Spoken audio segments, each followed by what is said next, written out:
Hi, everybody. Welcome back to our Mediumship Development group. I'm so glad to be back talking to you. I had an amazing, wonderful workshop with John Holland and Joe Scheel, and have so much to share. So I thought I would do a video on it. So I did post all of these handouts that I'm going to be talking about in the group, so they're there for you. It was an amazing workshop, and like I said earlier in the post, that anytime you have the opportunity to work with a medium that has 20 to 30 years experience, I would highly recommend it, because experience is everything. Being a psychotherapist, I could look back at my earlier years and see how much I've grown and changed just as a therapist, and all the little, tricks and tips, that I share now with the therapists that work under me. So it's really, I know I have a lot to share and offer them, and I feel the same from the mediums that have been doing this like their whole entire lives. And so it's beyond priceless, it's beyond valuable. And I thought I would share, everything that I've learned with you. So always, when you're around a very experienced medium, listen, just really, really listen, and see, what is it that they do? What do they do daily? What do they do before their readings? What do they do after their readings? How do they take care of themselves? They really have mastered the art of mediumship. So it's really fascinating. So one of the first handouts that I posted was the Systems of Evidence. And this is also in Janet Nohovic's book, Where Two Worlds Meet. So if you don't have that book, I would highly recommend that book, because again, Janet has years and years of experience, and her book was amazing. That's an amazing book. And I often reread that book because it's so helpful. So when we were reading through the Systems of Evidence, all these questions, it seems so basic, but it's really, really important that you go through these questions. So I would print out what I posted, and what I did is I laminated it. And on one side, is the questions. On the other side, it's the body, all the different organs of the body. So that, when I'm just kind of sitting around, I can just keep looking at my questions, and I can keep looking at the different parts of the body, just so that when Spirit works with me, they're going to know exactly what I'm expecting, exactly, what I want them to answer. And sometimes after a while, Spirit will start answering these, on their own. But I find that after about 4 or 5 questions, it kind of slows down. For whatever reason, that's just how it works for me, so that I need to start asking questions again. So if I know these questions on the top of my head, if they're just coming very easily, then that's going to be much, much easier for Spirit to then shoot me the answers. And the waiting time might be a little bit less for the answer. So I'm continually trying to memorize these questions. I don't always. I forget them. I think I ask the ones that are the most important to me, that that when I've had readings have hit me. Like I really like to ask Spirit if there are any pets with them, because I had a reading and this medium brought through my cats, when I was young. And that just touched my heart. He said a lot of things, but out of all the things that he said, it was the fact that he connected to my cats that was the most meaningful thing. So now that's very high on my list, is pets, because I know the impact of it on me. So what I've also been trying to do is to look at all the different breeds of pets, the different breeds of cats, the different colors, and the different breeds of dogs, because again, the more you have at the tip of your mind, that's like right there for you to access, it's very easy for Spirit then to use it. If I don't really know the different dogs, then that's going to be a little bit harder for them to get that message to me. But if I have just been reading something on a boxer, and when Spirit brings the word boxer into my mind, I'm going to know exactly that it was a dog. So that's why it's really important for us to keep studying and keep learning and keep memorizing and keep whatever's important to you to know at the tip of your fingers some information about it. And that will really, really help your readings. Like if you like astrology, they may give you the sitter's sign, or they may give the spirit sign, like Cancer or Aries. Sorry, I have a cold. That kind of thing. So it's really good to keep doing that. That's really, really important. And no matter how experienced, I mean, John Holland had one laminated just like this. And so he's got, he's doing amazing readings. He does like sell out stadiums, and he still has this. So we have to really realize is that we're always still learning, and no matter how many years we've been doing readings, is that we still need to continue to learn. That's really, really important. So I would definitely get that laminated and keep it around your house, or laminate other things that's going to help you, and just keep it out because it'll remind you. It'll remind spirit. So it's really helpful. Okay, so if you have any questions about that, just message me, and we'll talk about that more. So now Joel Scheel was the other medium that was in the workshop, and he was amazing. He's actually a spirit artist, which is he draws the spirits that he sees. So if you want to go to his website, you can see his work. It's amazing, the likeness of the spirit. And it's so funny because I've always said if I could draw, I would love to draw the spirits because I get a picture of what they look like in my mind. And if I could draw it, I think I would work on holding the image in my mind so that I could draw it, but I can't draw. So that's not going to work for me. But maybe it'll work for you. So maybe you might want to become a spirit artist. But he's also a medium, and he's been, again, doing this work for years and years. He actually lives in Lilydale, which is the home of the mediums. Lucky him. And so, again, just so much knowledge to share. And what he was sharing was so amazing, too. I think the thing that really hit me the most with what he was talking about is after every reading, like get a journal, and after every reading, self-assess. And he said not criticize, self-assess.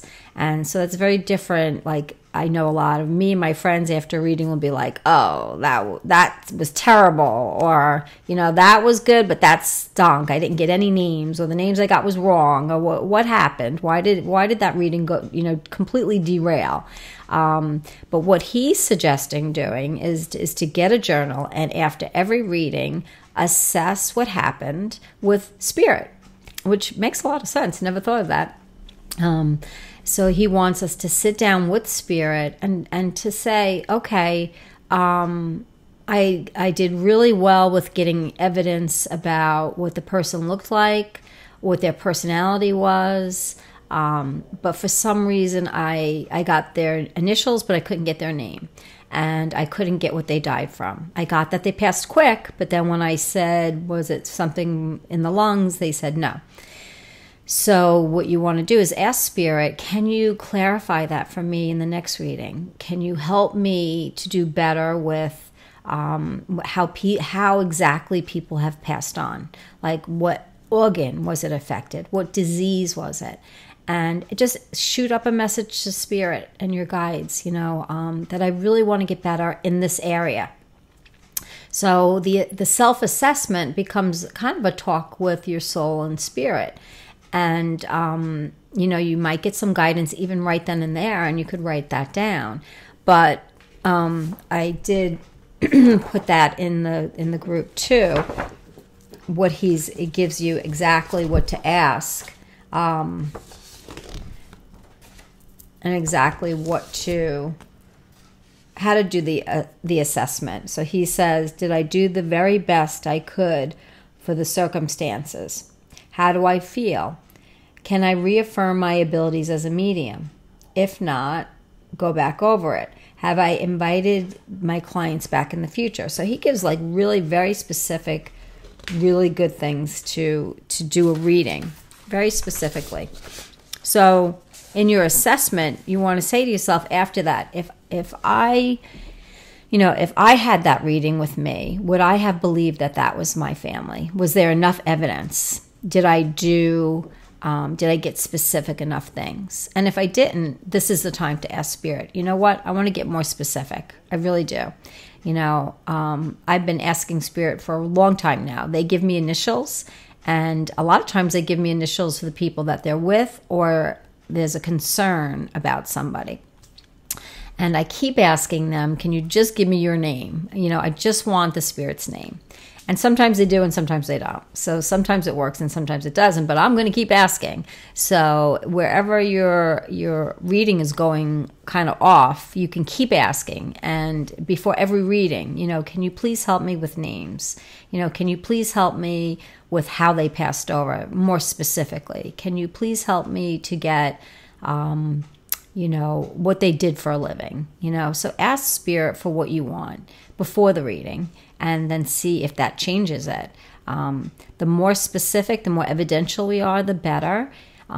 Joe suggests, as many teachers do, that you get all your evidence first and then you give the message. So give like 5 or 6 pieces of evidential information so that person really knows that you're talking to their loved one. So that person really knows, oh my goodness, that's really my grandmother. So when you get to a point where the person is saying, yes, yes, yeah, oh my God, yeah, that's when you can kind of head in for the message. Don't do the message first. Sometimes it's easier to get the message because you can feel into the Spirit and their personality, but wait for the message until the end. And I thought that was really, really good advice.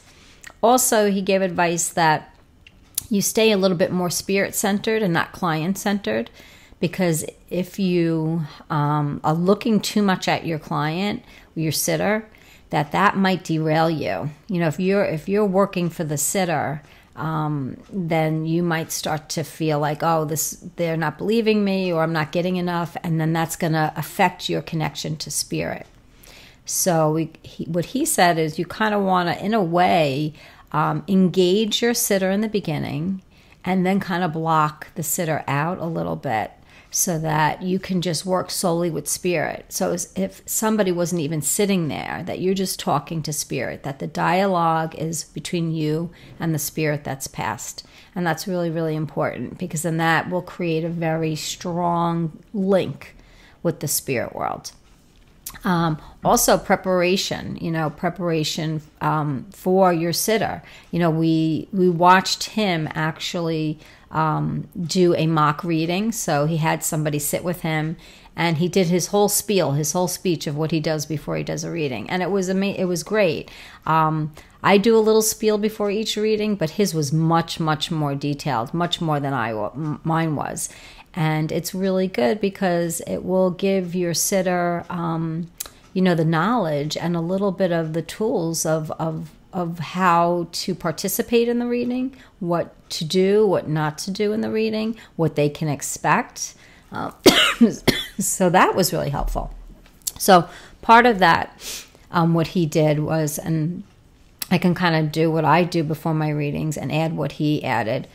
So he feels that, in the beginning of his reading, he would ask for their name, just their name, and greet them, try to make them feel comfortable. If they seemed anxious, to try to say, let's take some deep breaths together, and to try to really engage the sitter. And once that you feel the sitter is kind of calm, that you send your love and Spirit's love to them, so that you're really connecting with your sitter, because you need their energy to call their spirit people to us and to make that link really strong. So once you feel like you've got a connection, you say your prayer, or you hold your sitter's hand, or you get them ready and you feel like they're ready for the reading, then you can kind of go into how you read. So I usually say things like, connecting to the spirit world is very different than talking to somebody here. It's a little bit like playing charades, spiritual charades. So I get bits and pieces of information, and with your help, we take these bits and pieces, and they're like little pieces to a puzzle. And with your help, we can make the puzzle, we can complete the puzzle. And that's what I say. And he suggested that we tell them exactly how we work. So I added in, so during this reading, you're going to notice that I'm going to look off to the side, because people don't know what we're doing. You know, they don't know why we're looking off to the side. They're not experienced. We just assume people know. But we want to explain it to them. So during this reading, I'm going to look off to the side often, because that's how I get my information. That's how I can connect to the spirits. So most of the reading, I'm not going to be looking at you. And I just want you to know that, so that you don't kind of take that personally. And so throughout the reading, I'm gonna start to give you some information. And what I want you to do is, I just want you to tell me, I'm going to ask at some point if you understand it. And you can just say you understand it and it makes sense. You don't have to add any information, because then that's less information for the spirit to give us. So if I give you all this information and you say, yes, I understand, I'm just going to keep continuing to give you more and more information. And I'll keep asking you, do you understand this? Does this make sense to you?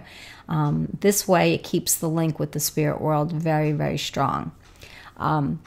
So after that, by the end of the reading, if you have any questions, I'll be happy to answer any questions, or the spirit world, if you have any questions. And if at the end of the reading you were hoping that somebody came through but didn't, just tell me somebody else. Just say to me, I was looking for somebody else too.